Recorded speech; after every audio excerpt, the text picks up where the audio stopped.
I remember like seeing the passion fuel you guys too, and like you getting to Florida, it being like new lands you're conquering. And what was impressive to me is like the very rapid pace in which you rebuilt. I mean, you moved geographic locations against everyone's counsel and advice, and you guys started Lombardo Realty, and you started as like a, you just started selling real estate, analyzing the market data, taking all the skill sets and abilities you had from Michigan, understanding of construction and trades and rental property and cash flow, and like deployed it there. And together you guys built a real estate team very quickly. And then within like a year, you started your own brokerage, and then you guys had Lombardo Realty, and like you were a well-known like household name in Tampa, and you guys had a ton of agents, you were training and counseling. And it seemed like it happened so fast. Like, talk to me about how you guys were able to like move locations and then rebuild a business so quickly together, and kind of what that looked like. It probably looked like it probably was done quickly, but it felt like an eternity time-wise, but we were having the time of our life doing it. When I got to Florida, I realized like this is where I belong. It was sunny every day. It does get hot in the summer, but I love the heat. Like, this is just so, we go to the beach whenever we want to, palm trees.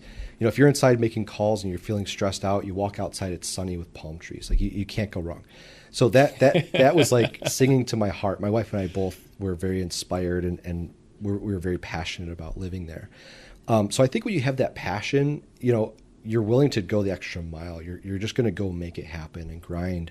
And anything I did in the past, any of the prospecting for when I was painting houses and training young entrepreneurs, I applied all of it to real estate. The difference is you have to learn how to fill in a contract. You have to learn how to negotiate. There's a lot of moving parts to real estate. I'm not minimizing that, but all those are operations. You can learn operations. You can sometimes sub out operations. Like, you can bring in team members. But at the end of the day, this is a revenue-based business. Sales is no different. Brokerage, no different. So I always focused on generating revenue, meeting new people. In addition to prospecting, I did a lot of cold calling. I did door knocking, all the same stuff I did for the painting company. I did that in real estate, and we just took off like a rocket. It also was good timing too. We moved down there in about 2014.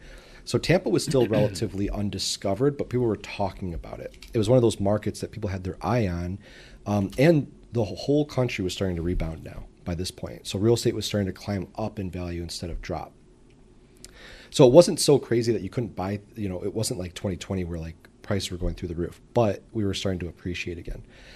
And so really fast, you talked about like you took all the skill sets that you knew from like essentially door-to-door sales in the painting business, and you apply it to real estate, which is very difficult to do. Yeah, I'm sure there's a lot of people listening to this that are like, how did you motivate yourself? Because you admitted earlier you hated doing it. Like, no one likes doing door-to-door sales and doing the grind. Like those of us in the business realm have done it.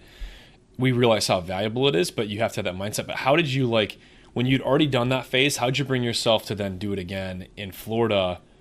And how'd you motivate yourself to do that even though you hated doing it? I was hungry. I knew this is where I wanted to live, where I wanted to be. I had sold a couple of properties for friends in Michigan, but that was never my model. It was really real estate acquisition was my primary focus. So this is the first time that I took brokerage seriously, retail properties. And there was no turning back. It was like, you either make this work or you drive home.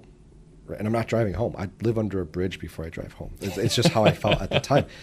And that's how much I loved it there, right? I was just really passionate about what I was doing, and I love real estate. It was, here you wear a suit and tie, right? In Florida, I didn't know, like, no one wears a suit and tie. So I'm literally on people's asphalt driveways in 98-degree heat, just dripping in sweat, like just melting. But I was still having the time of my life. I'm like, oh man, if I sell this house, I'll make 20 grand. Like, there's money to be made here. And for me, those were big numbers, and you can stack those up. I actually remember my first time coming down. I was a licensed real estate broker in the state of Michigan, but I wasn't licensed in Florida yet. And the first client I worked with, we were talking a little bit, and she's like, okay, I'm going to have you, it was a friend that I met when we were out and about. She's like, I'm going to have you help me buy my house. Okay, and I had some experience buying properties, but I didn't have any experience in Florida. I wasn't even licensed yet. Didn't break the law, but what I did do was send Zillow properties to her. I was still taking my tests and getting all the licensing. To me, that's nuanced, but it's important. You have to have that done. And I remember before we had the first showing, I just got licensed. I didn't even have time to go to the board of directors or anything, but I was able to legally show the property. I don't know who let us in, but I was able to show it. And we showed a few houses, and she bought a townhome. And it was the first transaction. So I had closed that transaction before I even had the license, or it was after I was licensed, but started that process before I was even finalized with the paperwork. And it was within a couple of months of moving there. It was really, really fast. And that's when I was like, this is serious business. I'm just going to take this to the next level. And we hustled hard. We became one of the top producing teams at the brokerage we were at. And then there's no reciprocity between Michigan and Florida. But if you get your Florida broker's license, they'll use experience from other states. So I was able to get my broker's license in about a year when I decided to get it versus waiting the 2 years and then starting. So we had started our real estate brokerage about a year after we moved there, which was pretty cool. That's fast. Very rapid pace. What's amazing, man, like with your story is it's so opposite to a lot of people's mentality. Like a lot of people have analysis paralysis. They're so afraid of failing or making mistakes that it's tough for them to ever take action or do things. And I feel like when you made the decision to live the entrepreneurial like path, it's like you set your mindset that you're not going to quit, and you just do it until you figure it out and it's executed. And that ability to move quickly benefited you throughout like your entire entrepreneurial path. I mean, buying houses sight unseen before you saw them, having deals like in process and like almost closing before you even have like your licensing set up and done in the new state. Like it's just full court press, all action first, and like figure it out later. Yeah, you can always clean up the messes, the small things, I think.